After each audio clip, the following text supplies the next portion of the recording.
தாவேக்கவினர் பொதுக்கூட்டங்கள் நடத்த மட்டுமே அனுமதி, ரோட் ஷோவுக்கு அனுமதி இல்லை என கூறப்பட்டிருக்கிறது. விவரங்களை செய்தியாளர் இளவமதன் வழங்க கேட்கலாம். இளவமதன், விவரங்களை பகிர்ந்துக்கலாம். ஸ்ரீராம், தமிழக வெற்றி கழகத்தின் மக்கள் சந்திப்பு நிகழ்ச்சி புதுச்சேரியில் 5ஆம் தேதி நடத்த வேண்டும் என திட்டமிட்டு அதற்கான கடிதம் காவல்துறையின் அனுமதிக்கு கொடுக்கப்பட்டது.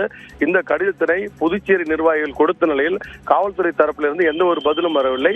இந்த நிலையில் தான் புசி ஆனந்த் 2 முறை, அதாவது கட்சியின் பொதுச் செயலாளரான ஆனந்த் 2 முறை நேரடியாக வந்து காவல்துறை அணுகினார்.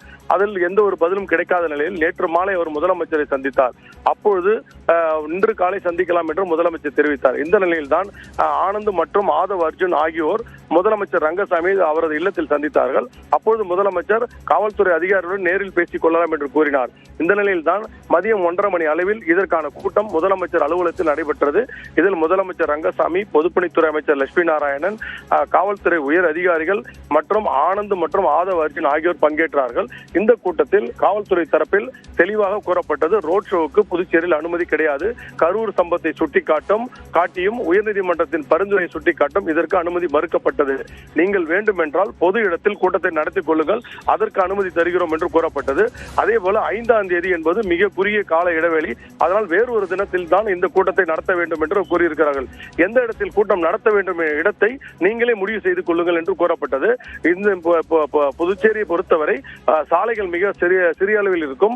ரோட் ஷோக்கள் நடத்தப்பட்டால் மக்களின் பாதிப்பு ஏற்படும், பல்வேறு துயர் சம்பவங்கள் மக்கள் சந்திக்க நேரிடும் என்பதை ஏற்கனவே பல அரசியல் கட்சிகளும் அரசு தரப்பிலும் வலியுறுத்தப்பட்டது.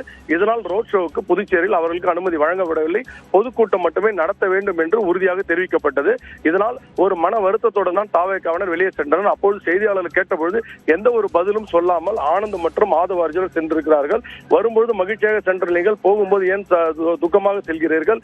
உங்களிடம் எந்த ஒரு பதிலும் இல்லையே, கூட்டம் நடக்காதா, வேறொரு தினமா என்று கேட்டதுக்கு எந்த ஒரு கேள்விக்கும் அவர்கள் பதிலளிக்காமல் சென்றிருக்கிறார்கள். ஸ்ரீராம், கண்டிப்பா இளவமதன், ரோட் ஷோக்கு அனுமதி மறுக்கப்பட்டதற்கான காரணங்களாக சாலை கூறுகளாக இருப்பது, மக்கள் தொகை அதிகம் போன்ற காரணங்கள் குறிப்பிடப்பட்டிருந்ததா சொல்லியிருந்தீங்க. வேறு என்னென்ன காரணங்கள்லாம் சொல்லப்பட்டிருக்கு? அதே போன்று தாவேக்க தரப்பில் அடுத்த கட்ட நடவடிக்கை என்ன எடுக்க இருக்காங்க? ஏற்கனவே கரூர் சம்பவம் சுட்டிக்காட்டப்பட்டிருக்குது. கரூரை விட புதுச்சேரியை பொறுத்தவரை சாலைகள் மிக மிக சிறிய சாலைகள். ஆனதால் இந்த சாலைகள் வந்து ரோட் ஷோ நடத்தப்படுது. அவங்க கேட்டிருக்கிற சாலை என்னவென்றால் ஈசிஆர் சாலையில் வந்து அஜந்தா சந்திப்பு, ராஜா சந்திப்பு போன்ற முக்கிய சந்திப்புகள் தான் இவர் கேட்டிருக்கிறார்கள். இது வந்து மக்கள் போக்குவரத்து பயன்படுத்தும் சாலை. சப்போஸ் விஜய் வந்து காலை 9 மணி முதல் மாலை 5 மணி வரை நேரம் குறிப்பிட்டிருக்காரு. ஆனால் நேரம் தவறி வருவதன் காரணமாக மக்களை எப்படி அந்த சாலைகள் வந்து நிறுத்த முடியும், சாலைகள் வந்து பாதுகாப்பு எவ்வளவு நேரம் கொடுக்க முடியும் என்பதுதான் காவல்துறை முக்கிய கேள்வியாக இருக்கிறது.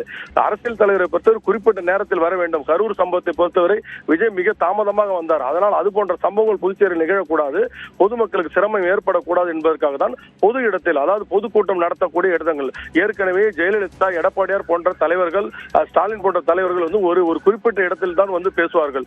அந்த குறிப்பிட்ட இடம் என்னென்றால் ராஜீவ்காந்தி சதுக்கம் மற்றும் வந்து உப்பளம் எக்ஸ்போ கிரவுண்ட், இது போன்ற இடங்களை அவர் தேர்வு செய்யலாம். அந்த இடத்தில் புதுச்சேரி சேர்ந்தவர்கள் மட்டும்தான் பங்கேற்க வேண்டும், தமிழகத்தை சேர்ந்தவர்கள் வரக்கூடாது. அப்படி வராமல் தடுப்பது கட்சியின் வேலை என்று அவர் கூறப்பட்டது. இது போன்ற நிபந்தனைகள் விதிக்கப்பட்டிருக்கிறது. ஆனால் எழுத்துப்பூர்வமான எந்த ஒரு அரசாங்க தரப்பில் எந்த ஒரு நிபந்தனை விதிக்கப்படவில்லை. நீங்க மாற்று தேதியில் மாற்று இடத்தில் முடிவு செய்து வருமாறு அவர்கள் அறிவுறுத்தி இருக்கிறார்கள். ஸ்ரீராம், விரிவான தகவல்களை வழங்கியதற்கு நன்றி இளவமதன்.